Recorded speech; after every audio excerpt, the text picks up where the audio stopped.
আমাদের আজকের যে সমাজ বাস্তবতা আছে, আমাদের যে ব্যাধি আছে ব্যক্তিগত পর্যায়ে, আমাদের পরিবারের সমাজের সর্বত্র যে ব্যাধিগুলো ছেয়ে গেছে, তার প্রতিটি আয়াত যেন সেই ব্যাধির সবচেয়ে বড় মহৌষধ। আমার যদি আল্লাহ শক্তি সামর্থ্য দিতেন, প্রত্যেক মুসলমানের হাতে পায়ে ধরে 18টি আয়াত, প্রত্যেকটি আয়াত আমি আমার মুসলমান ভাইদেরকে বলতাম, বারবার পড়ুন, বারবার পাঠ করুন, বোঝার চেষ্টা করুন, জীবনকে পরিবর্তন করুন। এ সূরার প্রথম থেকে পঞ্চম আয়াত পর্যন্ত, প্রথম এই 5টি আয়াতে আল্লাহ রাব্বুল আলামিন তার প্রিয় নবী মুহাম্মদ মুস্তাফা সাল্লাল্লাহু আলাইহি ওয়াসাল্লাম, সবাই দুরূদ পড়ি, সাল্লাল্লাহু আলাইহি ওয়াসাল্লাম। প্রিয় নবীজির নাম শুনলে দুরূদ পাঠ করতে হয়, তার জন্য দোয়া করতে হয়, কারণ আল্লাহর হাবিব সাল্লাল্লাহু আলাইহি ওয়াসাল্লাম তার সমগ্র জীবনকে যে কষ্টের মধ্যে পার করেছেন, তার সমগ্র জীবনকে উৎসর্গ করেছেন, তা আপনার আমার হেদায়েতের জন্য, গোটা বিশ্ব মানবতার মুক্তির প্রয়োজনে। যিনি তার জীবনকে, যৌবনকে শেষ করে দিয়েছেন, তার সমগ্র জীবনে কখনো ভোগ, উপভোগ এটিকে কখনো তিনি প্রশ্রয় দেননি, প্রাধান্য দেননি।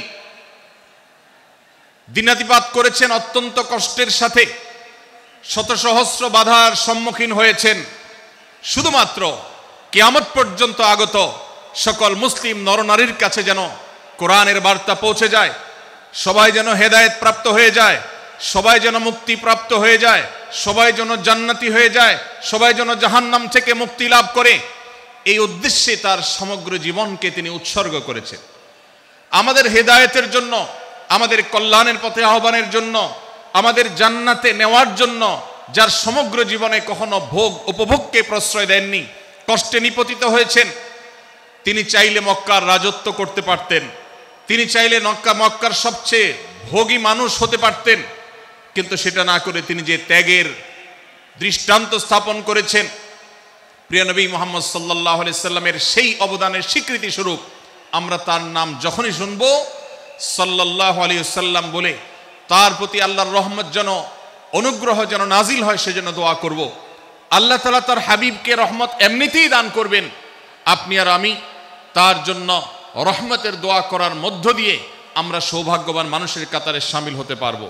তো আমি যেটি বলছিলাম, সূরাতুল হুজুরাতের 1 থেকে 5 নম্বর আয়াত পর্যন্ত এই 5টি আয়াতে আল্লাহ রাব্বুল আলামিন প্রিয় নবী সাল্লাল্লাহু আলাইহি সাল্লামের সাথে আদব এবং শিষ্টাচারের শিক্ষা দিয়েছেন মানব জাতিকে। এবং আল্লাহ রাব্বুল আলামিন ঈমানদারদেরকে পরম মায়ার সাথে ডেকে, ইয়া আইয়ুহাল্লাযীনা আমানু, হে ঈমানদারগণ, এই ডাকে আল্লাহ তাআলা ডেকে বলেছেন, লা তুকাদ্দিমু বাইনা ইয়াদাইল্লাহি ওয়া রাসূলিহি, তোমরা আল্লাহ এবং তার রাসূলের সামনে আগ বেড়ে কোনো কথা বলবে না, আগ বেড়ে কোনো কাজ করবে না। একজন ঈমানদার, একজন মুসলমান, তার এই শিষ্টাচারের শিক্ষা তার জীবনে ধারণ করতে হবে। যখনই আল্লাহ কোনো কথা বলেছেন, আল্লাহ রাসূল সাল্লাল্লাহু আলাইহি সাল্লাম কোনো কথা বলেছেন, এটি নিশ্চিত হতে পারবো আমরা, তখন একজন ঈমানদার আর কখনো সেটার উপর কোনো কথা বলবে না, আগ বেড়ে কোনো কিছু করবে না, কোনো প্রকার সীমা লঙ্ঘন করবে না। ক্বাল আল্লাহ ক্বালার রাসূল, আল্লাহ বলেছেন, আল্লাহ রাসূল বলেছেন, এটি শোনার পর সে তার আপদমস্তককে সারেন্ডার করবে, সে নিজেকে আত্মসমর্পণ করবে। এর উপর তার কোনো যুক্তিকে, কোনো বুদ্ধিকে, তার কোনো মতামতকে সে সেখানে আর দাঁড় করাবার চেষ্টা করবে না। এটা একজন শিষ্টাচার বিশিষ্ট ঈমানদারের বৈশিষ্ট্য। কোরআন এই শিক্ষা আমাদেরকে দিয়েছে। ভাইরা আমার, এই শিক্ষাকে ধারণ করে আমরা যারা নিজেদেরকে মুসলমান দাবি করছি, আমাদের সম্মানীয় যারা আছেন, আল্লাহকে যেরকম আমরা সম্মান করি, আল্লাহ রাসূলকে যেরকম সম্মান করি, ঠিক একইভাবে আমাদেরকে যে সমস্ত মানুষগুলোকে সম্মান করার নির্দেশ করা হয়েছে, ওলামা একরাম রয়েছেন, আমাদের বাবা মা, বয়সে বড়, শিক্ষিত, এবং যারা আমাদের শিক্ষক বৃন্দ আছেন, এভাবে যারা আমাদের সম্মানের পাত্র আছেন, সে মানুষগুলোর সামনে আগ বেড়ে যেন কোনো কিছু না করি। সে আগ বাড়াটা কথার ক্ষেত্রে হতে পারে, চলার ক্ষেত্রে হতে পারে, আচরণের ক্ষেত্রে হতে পারে। এই শিষ্টাচারের শিক্ষা সূরা হুজুরাতের প্রথম আয়াতে আমাদেরকে দেয়া হয়েছে। সূরা হুজুরাতের 7টি বিশেষ সামারি আপনাদের সামনে আমি তুলে ধরতে চাই। এই সূরার বিশেষ তাৎপর্য, এই সূরার যে বিশেষ বার্তা, আজ বাংলাদেশের যে সমাজ বাস্তবতা রয়েছে, সেই সমাজ বাস্তবতায় সূরাতুল হুজুরাত প্রতিটি ঘরে ঘরে প্রত্যেক মুসলমানকে বারবার পাঠ করা, পুনর্পাঠ করা প্রয়োজন। আমার রব, আমার আল্লাহ যদি আমাকে শক্তি সামর্থ্য দিতেন, আমি আমার দেশের প্রত্যেক মুসলিম ভাইকে বোনকে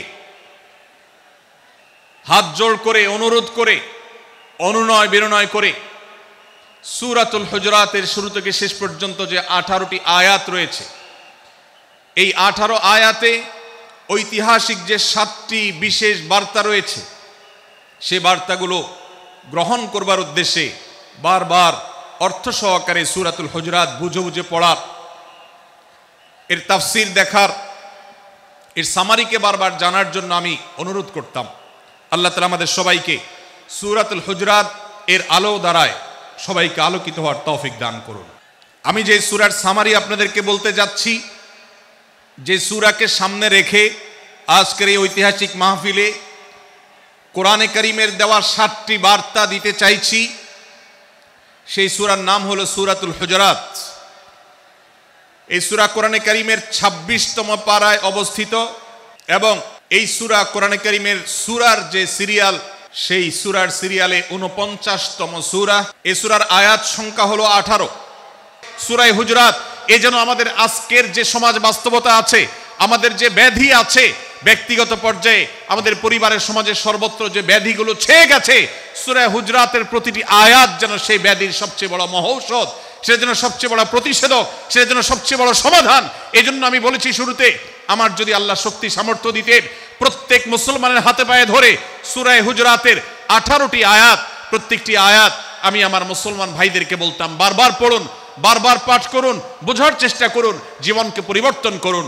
এদেশে নামাজি মুসলমান আপনি কম বেশি পাবেন, এদেশে রোজাদার মুসলমান কম বেশি পাবেন, এদেশে হজ আদায়কারী মুসলমান কম বেশি পাবেন, এদেশে তাসবিহরত মুসলমান কম বেশি পাবেন, কিন্তু এদেশে আচার আচরণ, কাজ কারবার, আখলাক এবং বান্দার হক এবং অধিকার, অন্যের অধিকার সংশ্লিষ্ট বিষয়ে সচেতন মুসলমান আপনি খুব বেশি পাবেন না। আর এই জন্যই আমাদের জান্নাতের পথে অনেক বড় অন্তরায় হয়ে আছে। আজ আমাদের চরিত্রগুলো নষ্ট হয়ে গেছে। আমরা নামে মুসলমান, আমরা চগলখড়ি করি, আমরা নামে মুসলমান, দুজনের মধ্যে গন্ডগোল সৃষ্টি করে দেই। গন্ডগোল আগে থেকে সৃষ্টি থাকলে সেটাকে বাড়াবার চেষ্টা করি। আমরা নামে মুসলমান, আমাদের শিষ্টাচার নাই, আদব নাই, লেহাজ নাই। এই জন্য সূরা হুজুরাতের প্রতিটি আয়াত আমাদেরকে শিক্ষা দেয়। আল্লাহ তাআলা আমাদের সকলকে এই শিক্ষাগুলো আজকের এই মাহফিল থেকে আমাদের বুকের ভেতরে পরম যত্ন সহকারে নিয়ে যাওয়ার এবং আমাদের জীবনকে পরিবর্তন করার তৌফিক দান করুন। প্রথম থেকে 5 নম্বর আয়াত পর্যন্ত আল্লাহ রাসূলের সাথে আদব লেহাজ বজায় রাখা, শিষ্টাচার মেনটেন করা এবং সম্মানীয় ব্যক্তিদের সাথেও এখান থেকে আমরা শিক্ষা নিয়ে আদব লেহাজ বজায় রাখা, তাদের সামনে আগ বেড়ে কথা না বলা, আগ বেড়ে কাজ না করা, উচ্চকণ্ঠে কথা না বলাই শিক্ষা আল্লাহ দিয়েছেন। দ্বিতীয়ত, আমাদেরকে কোনো সংবাদ, বিশেষ করে অনির্ভরযোগ্য তথ্যের সংবাদ শুনে আমাদেরকে কারোর ব্যাপারে ধারণা করার আগে আল্লাহ তাআলা আমাদেরকে যাচাই করার শিক্ষা দিয়েছেন। আমরা যেন গুজবে, আমরা যেন ধারণা প্রসূত কোনো তথ্যে আমরা যেন কান না দেই, সেই শিক্ষা আল্লাহ আমাদেরকে দিয়েছেন। এটি 6 থেকে 8 নম্বর আয়াতে, 9 থেকে 10 নম্বর আয়াতে আল্লাহ তাআলা মুসলমানদের 2 গ্রুপের মধ্যে গন্ডগোল দেখা দিলে মীমাংসা করতে বলেছেন। এবং 4 নম্বর শিক্ষা 11 নম্বর আয়াতে বিদ্রুপ করতে নিষেধ করেছেন আল্লাহ তাআলা, কারণ নাম ধরে ব্যঙ্গ করাকে হারাম করা হয়েছে। এবং 5 নম্বর শিক্ষা 12 নম্বর আয়াতে আল্লাহ তাআলা দিয়েছেন, কারোর প্রতি মন্দ ধারণা করা যাবে না, কারোর পেছনে লাগা যাবে না, এবং কারোর মন্দ নামে কাউকে ডাকা যাবে না, কারোর সমালোচনা তার পেছনে করা যাবে না, এগুলোকে হারাম করা হয়েছে। 6 নম্বর শিক্ষা 13 নম্বর আয়াতে আল্লাহ বলেছেন, আমাদের সবার মধ্যে কারোর কোনো শ্রেষ্ঠত্ব নাই তাকওয়া ছাড়া। যার তাকওয়া যত বেশি, আল্লাহ ভীতি যত বেশি, তিনি আল্লাহর কাছে তত শ্রেষ্ঠ এবং সেরা। 7 নম্বর সর্বশেষ শিক্ষা হলো 14 থেকে 18 নম্বর আয়াতে আল্লাহ রাব্বুল আলামিন ঈমানদারদের আলামত, মুনাফিকদের আলামত উল্লেখ করেছেন। সেখান থেকে শিক্ষা নিয়ে আমরা আমাদের ঈমানকে পরখ করার চেষ্টা করব, আমাদের আমলকে পরখ করার চেষ্টা করব। আল্লাহ তাআলা আমাদেরকে সূরা হুজুরাতের আলোকে আমাদের জীবনকে গঠন করার তৌফিক দান করুন, বলুন আমিন।